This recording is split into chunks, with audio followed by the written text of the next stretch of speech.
I have with me today our Honorable Mayor, Mayor LaToya Cantrell, as well as our council member of District B, Council Member Jay Banks, as well as our members of our executive staff of the New Orleans Police Department.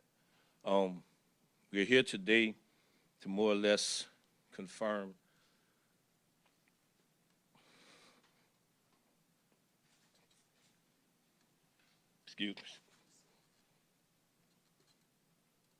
confirm the loss of one of our own. Difficult day. Very, very difficult.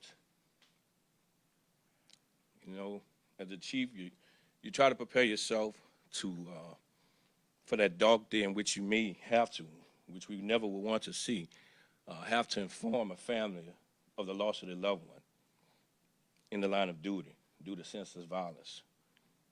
But on yesterday, having to inform a wife and two sons that the husband and father was not returning home because of senseless violence while off duty is even more difficult. So on yesterday, we did in fact lose Detective Everett Briscoe, 13-year veteran assigned to the 1st District Persons Crimes Unit. I want to express my condolences to the Briscoe family, as well as the second victim of this horrible incident family as well, our NOPD family and all. I want to thank the mayor of Houston, and more importantly, my brother, my friend, Chief Troy Finner. You know, you heard him speak yesterday. We've been knowing each other 8, 9 years now, and he has been like a big brother to me. And he's walked me every step of the way throughout the investigation on yesterday in ensuring that the families were properly notified before he gave any information to the public, ensuring that the friends of our victims were taken care of while they're out there as well. So I want to thank he and his team for working with us during this difficult time. I'm saying all this up. I have my talking points. I'm trying to get them together. You talk about community policing. We always speak about community policing and how we have to do a better job at doing that. You couldn't have a better community police officer than Everett Briscoe. He was a member of the Zulu Club. He marched in Southern University's marching band. He just completed his schedule last week pursuing his bachelor's degree at Southern University of New Orleans. He said he wanted to be an example to his sons, so he had to finish what he started.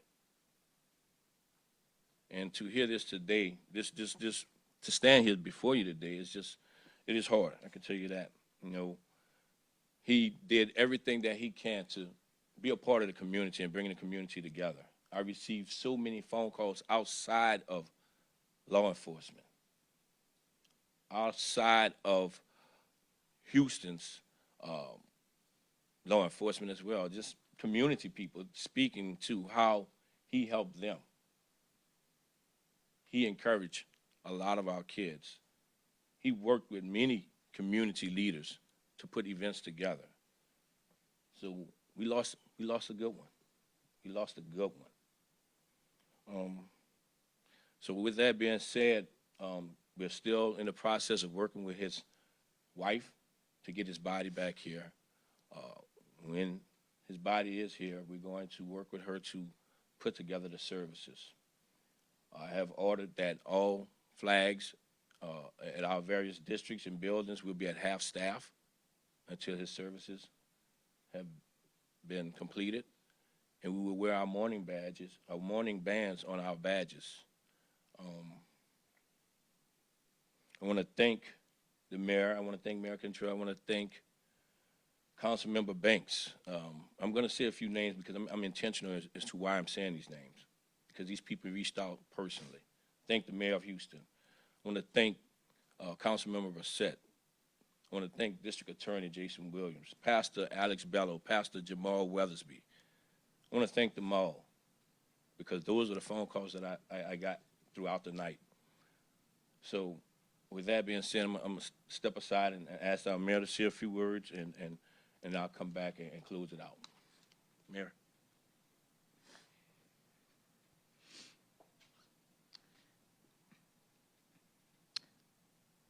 The city of New Orleans is in mourning. The New Orleans Police Department is in mourning. And we're mourning with the Briscoe family for the loss of our Detective Briscoe, who will never be forgotten. And we will ensure that Miss Briscoe and their boys feel the love of this city, feel the love of this department for years to come. I'm going to ask, and absolutely we're in mourning with the Zulu Social Aid and Pleasure Club. But at this time, I want to ask Councilman Jay Banks to come and say a few words at this time, as he is also in mourning with us.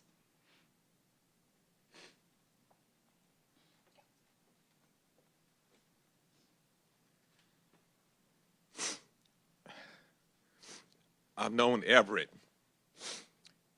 for a very long time.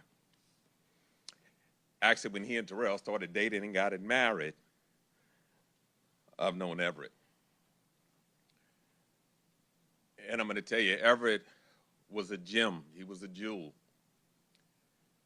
He loved this community, and he did everything he could to help make it better, not just as a police officer, but as a citizen. It is very true that we lost a really good one.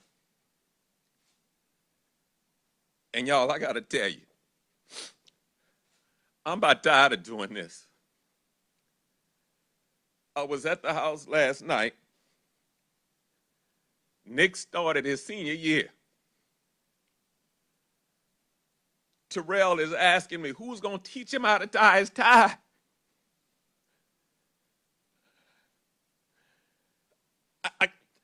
There was no answer, because the only answer she wanted to hear was Everett's gonna walk through the door, but he's not. This cancer of senseless violence has to stop. And I hear all these people talking about they got a cure for crime and they know how to stop crime. Well, tell me. No other family should have to go through this.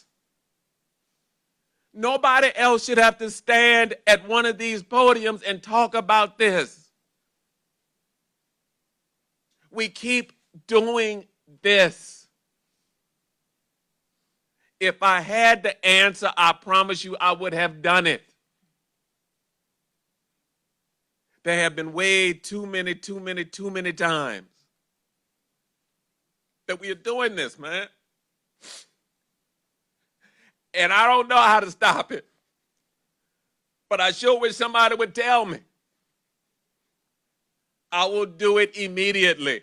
Help you do it, whatever needs to happen. Those boys are wonderful young men. And now they got to grow up without their daddy, who loved them more than anything. And this is the one that we see now. But what about the one yesterday? And the one 2 days ago, and the one 3 days ago, and the one next week? We got to figure out how to stop this, y'all. This makes no sense. It makes no sense for this much pain and grief to be continuous. I ask you all to pray. I ask you all to think about whatever you can do, whatever venue you in, however you can help, whatever you can do to help all of us come to a solution to this. There has to be an answer, and collectively maybe we can figure it out. But this has to stop. I spoke to Terrell, and she also wanted to say thank you to all of you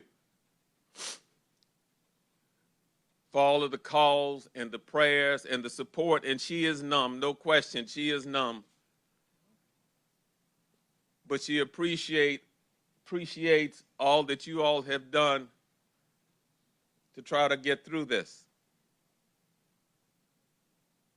Please pray for her, pray for those boys, and pray for this whole community and this whole country, y'all. This has to stop. Thank you, Councilmember. So, in closing, I want to mention just what Councilmember said. We're asking you to pray for and pray with Ms. Terrell, their 16-year-old and their 10-year-old sons. This is going to be a hard transition. Pray for this NOPD family, First District specifically. We have Captain Roberts up here with us now.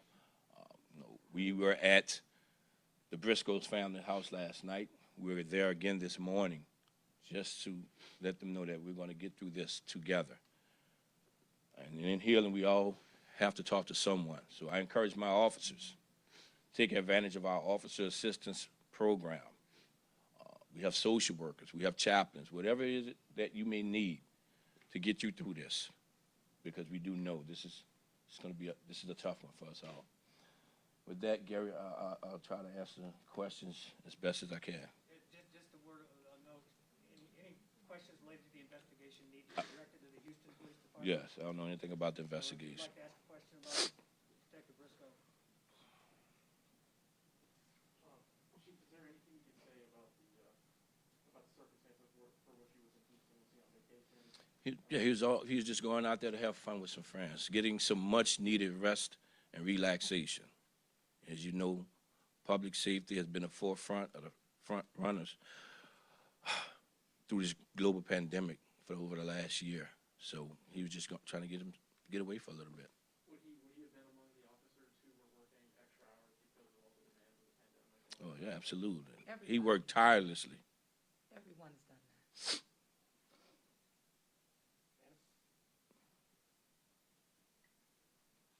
Chief, I wanted to ask you, what can you tell us about Everett as a detective and an officer? Can you tell us a little bit more about that and how you want the community to remember him? So, I mean, he started his career in the 2nd District, then he went to the 1st District. Then he went to homicide. And from homicide, he went to the 3rd District and ended up back in the 1st District. He was a great officer, a great detective, a great friend. Remember, hurricane, a few years ago. I was not prepared for it. You know, lights went out at my house. Had to spend a day or two without power. I worked with Everett in the 2nd District, so went back to work once everything was good. Was at work talking about how I needed to buy or purchase a generator, invest in one, but I didn't have a vehicle to get that generator home. Everett picked me up from my house and brought me to Home Depot, got that generator on his truck, and brought it back to my house, and we put it together. So that is the type of person he is. If you are in need, he will give you the clothes off his back. Yes, sir. So you mentioned he was just about to graduate from Southern University. How was he always looking to better himself? I mean, that's a great example. That was an investment in himself personally, furthering his education, but also being that mentor, that leader to his family, to his sons, to let them know to don't settle for the regular stuff. Just keep pushing forward, and that is what he was trying to do. He continued to do that with our community. Whatever he could do, he was a part of it. One guy called me and was telling me how he marched in Southern University Band with Everett back in 1996. He said Everett has not missed a birthday wish to him since 1996. That's the type of person we're talking about. Yes, ma'am. I'm just so sorry for the loss of the community and the department. It sounds like he was such a big part of the community. How can we go about celebrating him and his legacy? Thank you for saying that. Yeah, thank you. You know, that's, I don't know the answer to that question right now. We're gonna do our best to hold up Mrs. Briscoe, Nick, and Chris. That is my number one goal right now. In honoring Detective Briscoe is giving her all the support that she needs to get through this. No, just any details on the degree that he was close to finishing? Was it criminal justice? It's criminal justice. I'm not sure how far he come along in that. I'm not sure what stage he was in, but I have been informed that he did just complete his schedule last week to start this fall semester, but it would be pursuing a bachelor's degree at Southern University of New Orleans in criminal justice. Thank you very, very much. Thank you all.